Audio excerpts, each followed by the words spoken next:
Now here's what would be pitiful if your income grew and you didn't grow. Because here's what usually happens. If your income takes some jumps, it's best that you grow quickly up to where your income is. Why? Because otherwise your income will soon come back to where you are. I'm telling you, success doesn't want to hang around an incompetent person. That's the problem with winning the lottery, the lack of self-development to be able to master it and keep it. And now the fortune is bigger than the person, rather than the person being bigger than the fortune. You see, that's what's challenging, to be involved in a situation that makes you grow. If that situation is success, keep growing to be bigger than your fortune. If that situation is failure, keep growing until you're bigger than the problem. Keep growing, keep becoming, keep doing it until. Success is something you attract by the person you become. Once I understood that, I changed my whole method of operation. Success is something you attract by the person you become. Success is not something you pursue. What you pursue usually eludes you like a butterfly, something you go after that you can't catch. Success is something you attract like a magnet by the person you become. To attract attractive people, you must be attractive. To attract powerful people, you must be powerful. To attract committed people, you must be committed. Instead of going to work on them, you go to work on yourself. You work harder on yourself than you work on the job. And if you become, you can attract. The whole key is to make yourself valuable. The key is to make yourself attractive. The key is to make yourself skillful, competent, willing, powerful, unique, sophisticated, cultured, being able to manage, in control, healthy. The whole key really to the future is personal development. Because the greatest gift you can give to someone else is your personal development, self-development, self-investment.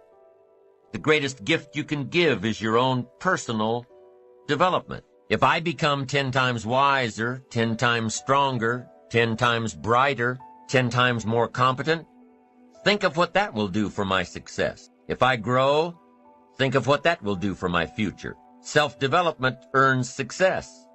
Self-investment earns respect. And the only way to make a better and better and better investment in your future is to become better and stronger and wiser and more competent. And the more attractive you become, the more attractive you are. And the more attractive you are, the more you attract success. Self-development, self-investment attracts success. That's powerful. Now, there are two qualities that can increase your chances of success. Two very important qualities. Number one, patience. Number two, persistence. Let's talk about patience for a moment. Patience is what? Learning to handle the passing of time. Now, once you've had an appetite for success and you start going for it, now you've got to learn to handle the passing of time. Here's why. It takes time. It takes time to build a corporate work of art. It takes time to build a symphony orchestra with flawless music and harmony that sends you on flights of ecstasy, to be remembered long after the orchestra has shut down and the lights have gone out. It takes time to put harmony together. It takes time to build a life. It takes time to build an enterprise. It takes time to get through school. It takes time to develop and grow. So give your enterprise time. Give your business time. If you're in management, give your people time. If you're a parent, give your kids time. Don't be too short, too quick. Give them time. Now, not forever, but time. It takes time. Here's the ultimate challenge. You've got to have patience with yourself. It takes time to make changes in habit and discipline. It takes time to correct old errors in judgment, and to finally give up old blame and pick up new responsibility. I'm telling you, it took me some time.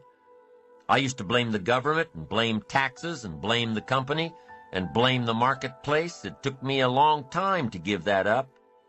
That was a pretty comfortable list to explain my empty bank account, pennies in my pocket, nothing in the bank, not doing well. embarrassed by my situation. It took time to give that up and only blame myself. That took a while. So have patience with yourself, number one. And number two, while you're dealing with the passing of time, number two is to keep doing it. Be persistent. Be tenacious. Keep doing it until.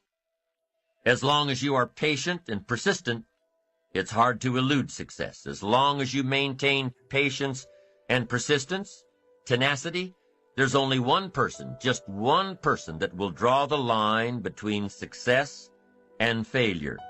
One person, and that person is you. So be patient. Be persistent. You need both patience and persistence together, and here's why. Lack of patience is probably the worst enemy of ambition. While your ambition keeps growing, keeps moving, keeps looking for new ways to succeed, impatience tends to grow frustrated. Impatience won't allow for persistence. Impatience wants to give up. Impatience calls discouragement failure. But your ambition won't let you give up so easily, not if you're persistent. What others may call failure, ambition calls a learning opportunity, a chance to make adjustments along the charted course to success. Ambition knows something else too. Ambition knows that the longer the achievement is in coming, the more valued it is. So let me give you a few aspects of patience, some examples that might help illustrate just how valuable it is. There are 6 aspects of patience, and here's number 1. Knowing when an opportunity is right and when more preparation is needed. Let's say you're opening up a restaurant specializing in fresh seafood. You're all excited to get going, get the money coming in instead of it all going out. You're all excited. So because you're all excited, you want to open early. Your impatience gets the best of you. And so you do, open before your scheduled grand opening. Customers start coming in. They're all excited about this new great restaurant. And everybody wants some fresh seafood. They're all ordering fresh seafood from the menu. But now you panic. You haven't got any. You're not ready. The fresh seafood shipment won't come in for a week. Impatience has just killed the restaurant. Now let's say you've got a great new product that's scheduled to come out on the market in the next several months. Everything's going according to plan, so you start planning your ads, start planning big public relations events. You're so sure that it's going to happen that you set a date. The engineers told you that the product's not ready, but you're sure it will be. You start planning everything, invite lots of people, influential people, buyers of your product. You're so excited that you went ahead without the product actually being done. Come the week of the grand unveiling, the engineers come to you and say it still doesn't work. Your impatience just lost you credibility in the marketplace. That's number 1. Be patient in knowing the difference between when the opportunity is right and when more work needs to be done. Here's number 2. Remain alert, even if opportunity doesn't come right away.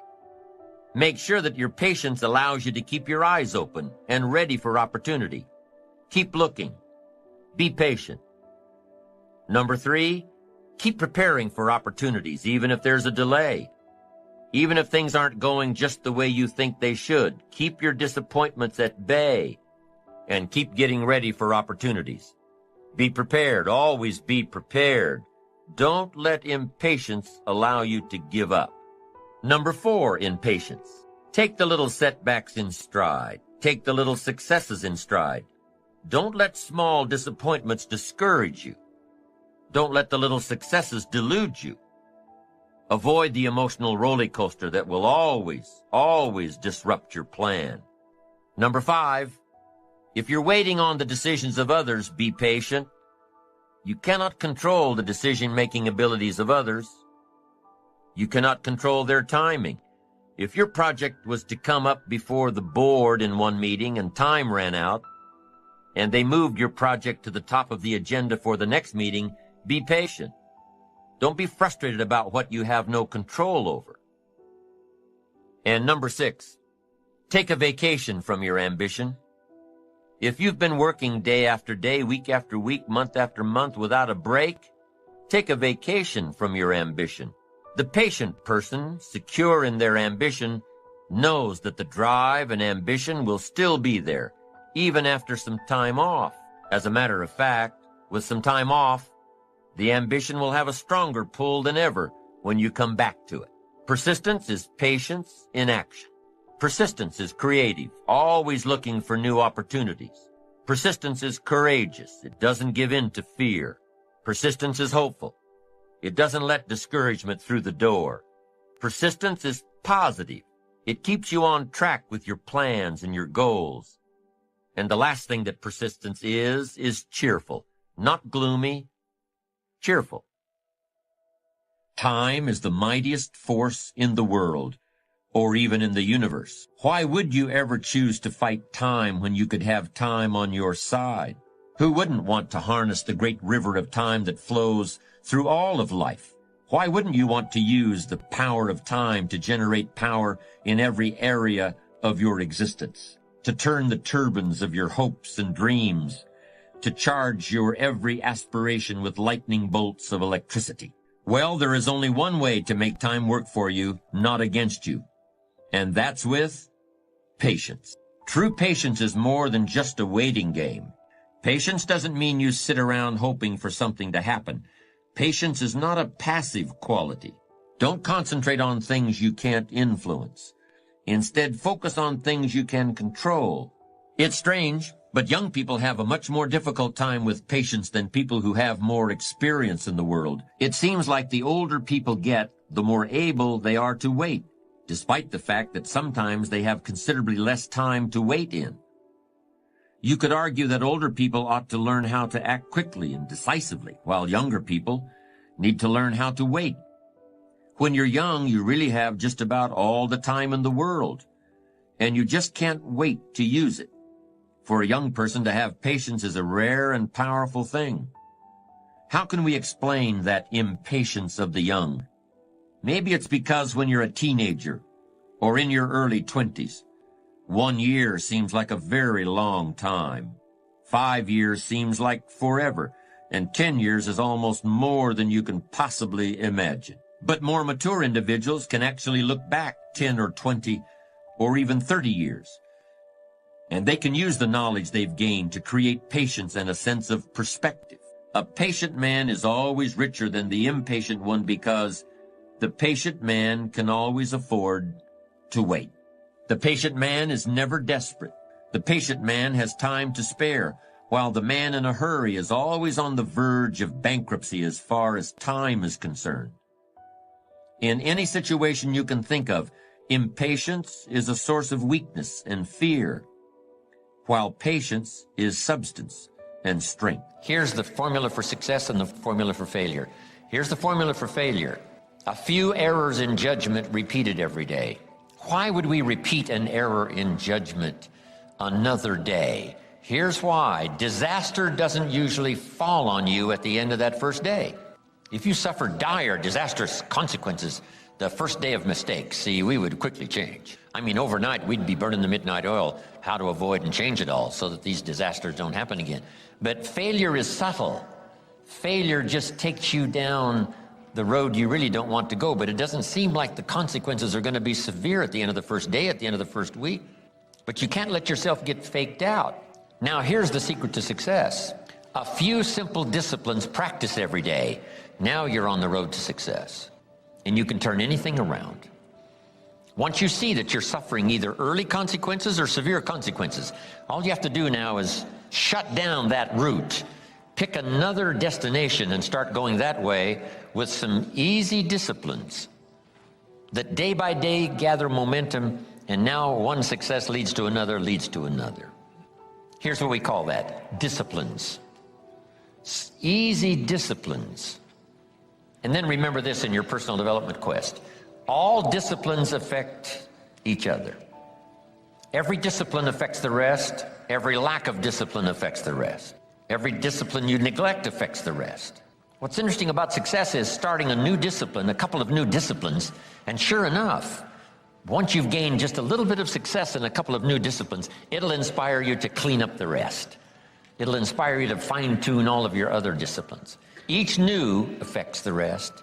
Each lack of discipline affects the rest.